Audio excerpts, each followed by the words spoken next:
I still remember the day in school when our teacher told us that the world population had become 3 billion people. And that was in 1960. And I'm going to talk now how world population has changed from that year and into the future. But I will not use digital technology as I've done during my first 5 TED Talks. Instead, I have progressed. And I am today launching a brand new analog teaching technology that I picked up from IKEA. This box contains 1 billion people. And our teacher told us that the industrialized world, 1960, had 1 billion people. And the developing world, she said, they had 2 billion people. And they lived away then. There was a big gap between the 1 billion in the industrialized world and the 2 billion in the developing world. The industrialized world, people were healthy, educated, rich, and they had small families. And their aspiration was to buy a car. And in 1960, all Swedes were saving to try to buy a Volvo like this. This was the economic level at which Sweden was. But in contrast to this, the developing world, far away, the aspiration of the average family there was to have food for the day. And they were saving to be able to buy a pair of shoes. There was an enormous gap in the world when I grew up. And this gap between the West and the rest has created a mindset of the world which we still use linguistically when we talk about the West and the developing world. But the world has changed, and it's overdue to upgrade that mindset and that taxonomy of the world and to understand it. And that's what I'm going to show you.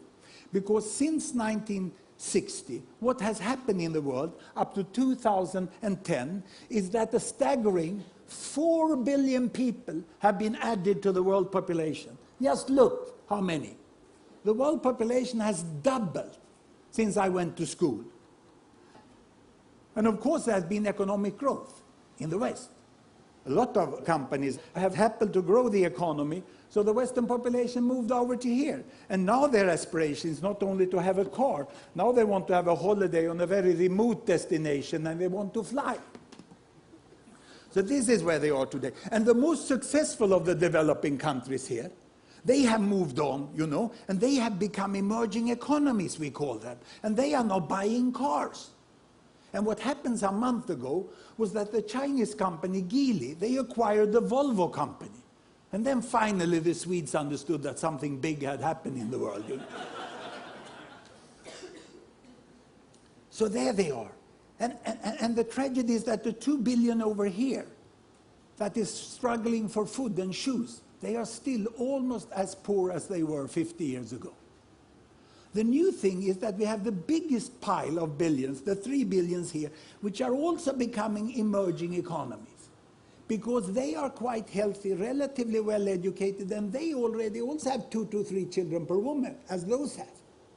And their aspiration now is, of course, to buy a bicycle. And then later on they would like to have a motorbike also. But this is the world we have today. No longer any gap. But the distance from the poorest here, the very poorest, to the very richest over here, is wider than ever. But there is a continuous world, from walking, biking, driving, flying. There are people on all levels, and most people tend to be somewhere in the middle. This is the new world we have today, in 2010. And what will happen in the future? Well, I'm going to project into 2050. I was in Shanghai recently, and I listened to what's happening in China, and it's pretty sure that they will catch up, just as Japan did. All the projections. This one will grow with 1 to 2 or 3%, and this grows with 7, 8, and then they will land up here. They will start flying. And these lower middle income countries, the emerging economies, they will also forge forwards economically. And if, but only if, we invest in the right green technology so that we can avoid severe climate change and energy can still be relatively cheap, then they will move all the way up here. And they will start to buy electric cars, isn't it? This is what we will find there. So what about the poorest 2 billion? What about the poorest 2 billion here? Will they move on? Well, here population comes in, because there we already have 2 to 3 children per woman, family planning is widely used, and population growth is coming to an end. Here population is growing. So these 2 billions will in the next decades increase to 3 billions, and they will thereafter increase to 4 billion. There is nothing but the nuclear war of a kind we've never seen that can stop this from happening, because we already have this in process.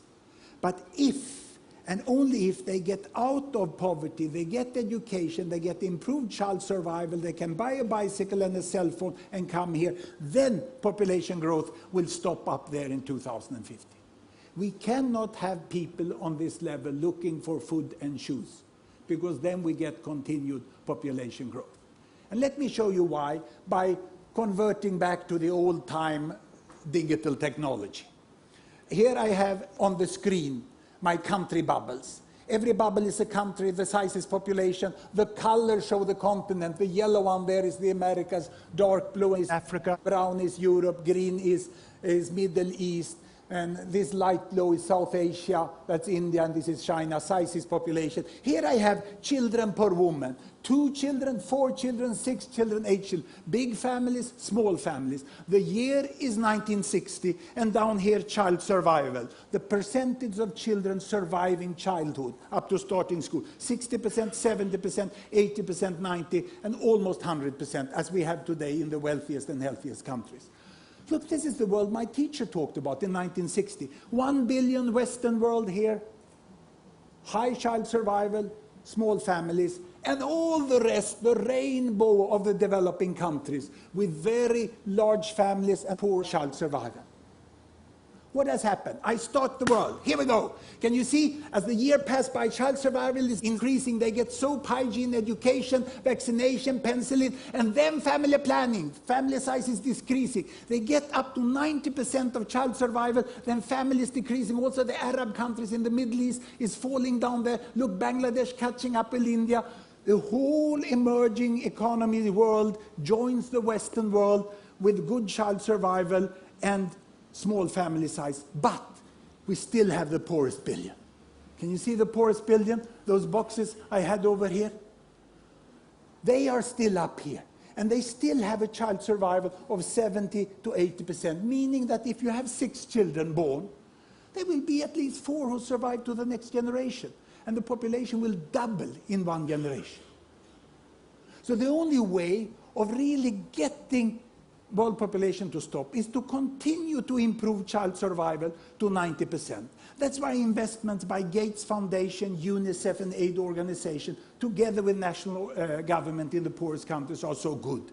Because they are actually helping us to reach a sustainable population size of the world. We can stop at 9 billion if we do the right things. Child survival is the new green. It's only by child surviving that we will stop population growth. And will it happen? Well, I'm not an optimist. Neither am I a pessimist. I'm a very serious possibilist. It's a new category, where we take emotion apart and we just work analytically with the world. It can be done. We can have a much more just world with green technology and with investments to alleviate poverty and global governance. The world can become like this. And look at the position of the Old West. Remember when this blue box was all alone, leading the world, living its own life? This will not happen. The role of the Old West in the New World is to become the foundation of the modern world. Nothing more, nothing less. But it's a very important role. Do it well and get used to it. Thank you very much.